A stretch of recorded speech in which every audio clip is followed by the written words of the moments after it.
abatura kugambebi no babeno bugana ho muhezi wa RCC wa Mbarara City North Division Jacqueline Kankunda kandi bagira ngo mu kugaba sente za PDM omuruka gwa Nyakinengo abamo bakabasosora kutwashire hakuza kwecekinga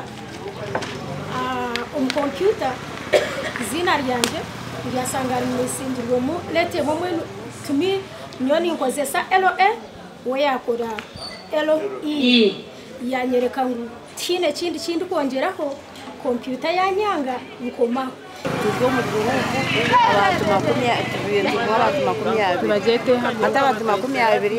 bakahereza abantu 12 sente kuba ikiza mu 12 bajya ngo basigize yo mu kandi se ngo groupe bajikorozingira ekiganire ki kibegenderire kushijuma government ekozire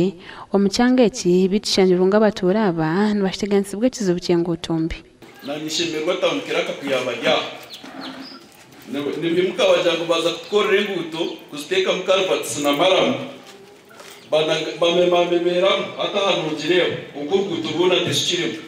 Calvert oshanga zitaru twine inguto nyingi ko ruguto bikikane no yakuriya paka muheru rwafire kandi ngo shazukwe sente za government ziferira bayihamba kasente ko kugira ngo tugurure kurira itamanuta irishere Nyakinengo na Kishasha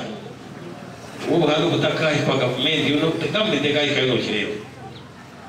tractor bayikwiye abayagwira division abayagwira assistant tukimana omubinde bugambirweho no bwibwa amataka ga government obutekere musheke muri Mbarara City North tikaze izana uzo mushizo kuna kansara banjangu icyapa twakakireba nyine nabuza cyawiso namyati icyapa cyitse kirahi cyamana kana atakusumanya umuruka kansara atakusumanya icyapa kirahi ajya tebya kwa biom system kwa system team of communication muhari icyapa cyondijo narebera kimwe kwereka demba nije nishinga kinyi nashanga abantu basitamyona yanto muri yaho basebelita kabanyendo baryiba kino ine hechapa kunku batakwenda kugamba amazina ki